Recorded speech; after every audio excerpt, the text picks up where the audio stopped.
The Plot Against America by Philip Roth. 8. October 1942. Bad Days.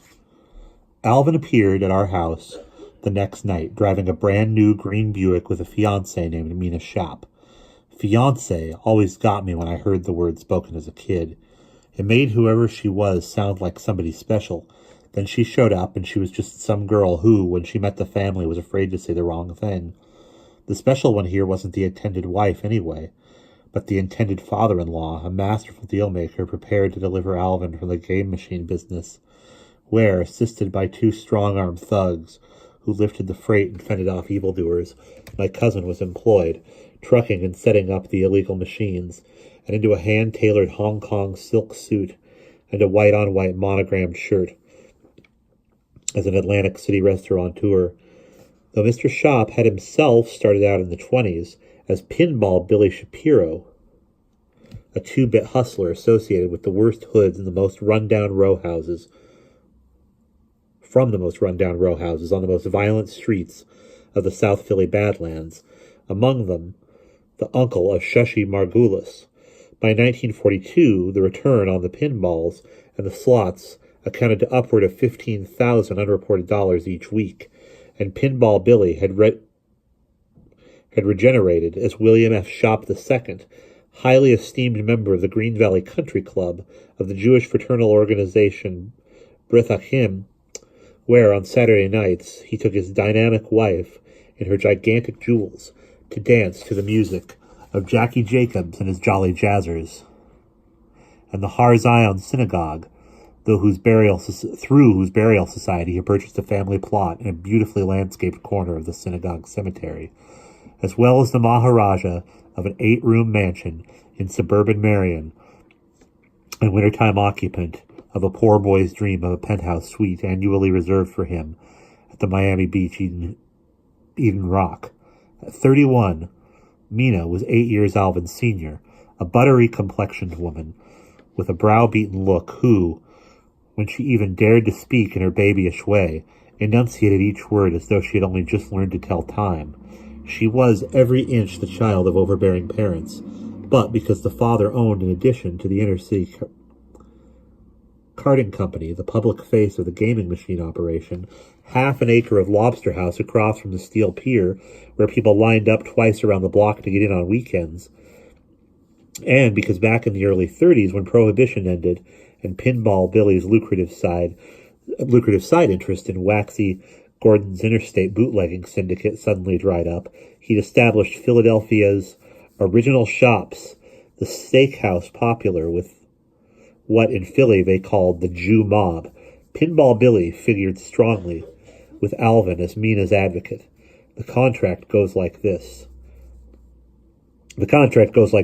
Shop told him when he handed Alvin the cash to buy his daughter's engagement ring. Mina takes care of your leg, you take care of Mina, and I take care of you. That's how my cousin came to don the hand-tailored suits to arrogate himself the glamorous responsibility of ushering to their tables big-name customers such as Jersey City's crooked mayor, Frank Hague, New Jersey's light heavyweight champion, Gus Lesnevich, and racket tycoons like Cleveland's Mo Dalitz, Boston's King Solomon, L.A.'s Mickey Cohen, and even the brain himself, Meyer Lansky, when they were in town for a gangland convention, and regularly every September to welcome fresh from her pageant triumph the newly crowned Miss America with all her befuddled relatives in tow. Once everyone was lavishly complimented and into their silly lobster bibs, it was Alvin's pleasure to signal to the waiter by a snap of his fingers that the house would pick up the tab.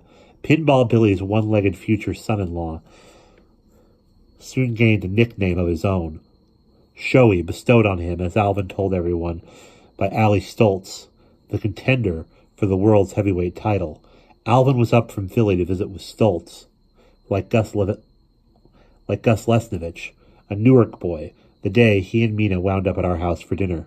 Stoltz had fought and lost a 15-round decision against the lightweight champion in Madison Square Garden the previous May, and was training that fall at Marcillo's Market Street gym for a November fight against Boo Jack, though it'd gain him a shot at Tippy Larkin if he won. "Once Allie gets past Boo Jack," Alvin said, There's just Larkin between him and the title, and Larkin's got a glass jaw.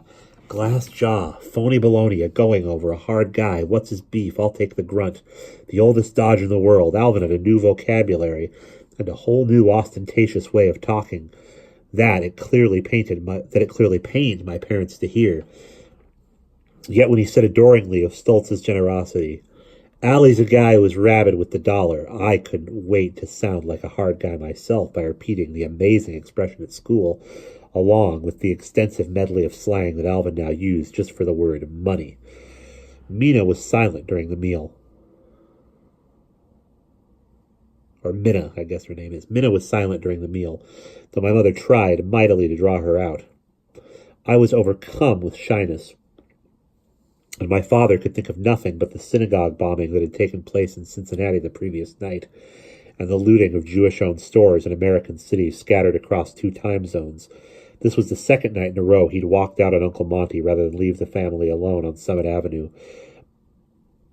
But he couldn't worry about his brother's wrath at a time like this, and instead, all through dinner, kept getting up to go into the living room, to turn on the radio, and hear what news there was in the aftermath of the Winchell funeral. Alvin, meanwhile, was able to talk only about Allie and his quest for the world boxing crown, as though the lightweight contender native to Newark embodied Alvin's profoundest conception of the human race. Could the abandonment have been any more complete of the moral code that had cost him his leg? He had disposed of whatever once stood between him and the aspirations of a Shushi Margulis, and had disposed of us. I wondered, when I met her, if Alvin had even told Minna that he was an amputee.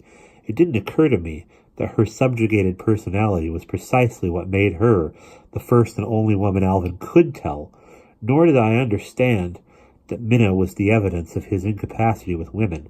His stump, in fact, constituted Alvin's greatest success with Minna, particularly after Shop died in 1960, and Minna's worthless brother took over the slots, while Alvin was content just to acquire the restaurants and began running with the best-looking hookers in 2 states. Whenever the stump cracked and got sore and bloody and infected, which it did as a result of his many follies, Minna immediately stepped in and wouldn't allow him to wear his prosthesis. Alvin would say to her, "For Christ's sakes, don't worry about it. It'll be all right." But here alone Minna prevailed. "You can't put a load on that leg," she'd tell him, "till you get it fixed," meaning the artificial leg, which was always, in the leg maker's phrase that Alvin taught me back when I was not yet 9, was the mothering Minna, losing its fit. When Alvin got older and his stump broke down all the time from bearing all the weight he'd gained, when he'd had to be without the prosthesis for weeks on end until it healed, Minna would drive him to the public beach in summertime and watch, fully clothed from under a big umbrella, while he played for hours in the all-healing surf, bobbing in the waves and floating on his back and sprouting saltwater geysers into the air, and then to throw a scare into the tourists crowding the beach, emerging from the water screaming, "Shark! Shark!" while pointing in horror at his stump. Alvin showed up with Minna for dinner after phoning that morning to tell my mother that he was going to be in North Jersey and wanted to stop by to thank his aunt and uncle for all they had done for him when he'd come home from the commandos and given everyone a hard time. He had a lot to be grateful for, he said, and he wanted to make peace with the two of them to see the two boys and to introduce his fiancée. That's what he said, and that may even have been what he had in mind before he came face to face with my father and the memory of my father's reforming instincts. And the fact of their innate antipathy, the antipathy as human types, that was really there from the start. And it was why, when I got home from school and heard the news, I dug down into my drawer and found his medal, and for the first time since he'd left Philly, pinned it back on my undershirt. Of course, it was hardly an ideal day for a conciliatory visit from the family's black sheep. There had been no anti-Semitic violence reported in Newark, or in any other major New Jersey cities during the night. But the firebombing of the synagogue that subsequently burned to the ground some 100 miles up the Ohio River from Louisville, or in Cincinnati, and the random window smashing and looting of Jewish-owned stores in 8 other cities, St. Louis, Buffalo, and Pittsburgh, the 3 largest, did nothing to diminish fear that the spectacle of Walter Wintel's Jewish funeral just across the Hudson in Newark, and the demonstrations and counter-demonstrations coinciding with all the solemn observances, could easily provoke an outbreak of violence a lot closer to home. At school, first thing in the morning, a special half-hour assembly program had been called for grades 4 through 8, along with a representative from the Board of Education, a deputy from Mayor Murphy's office, and the current president of the PTA. The principal spelled out the measures being taken to ensure our safety during the day and offered 10 rules that would protect us from harm on our way to and from school. While no mention was made of Bullet Applebaum's Jewish police, who'd been on the streets all night long and were still there in the morning, drinking hot coffee out of thermoses and eating powdered donuts donated by Lehrhoff's Bakery when Sandy and I started off for school. We were assured by the mayor's deputy that until normal conditions are restored, extra details of city police would be patrolling the neighborhood, and we were instructed not to be alarmed if we found a uniformed policeman stationed at each of the school doors and a policeman in the corridors. 2 mimeographed sheets were then distributed to every pupil, one listing the rules to obey on the street, which our teachers would go over with us when we returned to our hometowns, and the other to take to our parents to advise them of the new safety procedures. If there were questions, our parents should direct them to Mrs. Sisselman, the PTA president, who'd succeeded my mother. And we'll pause there.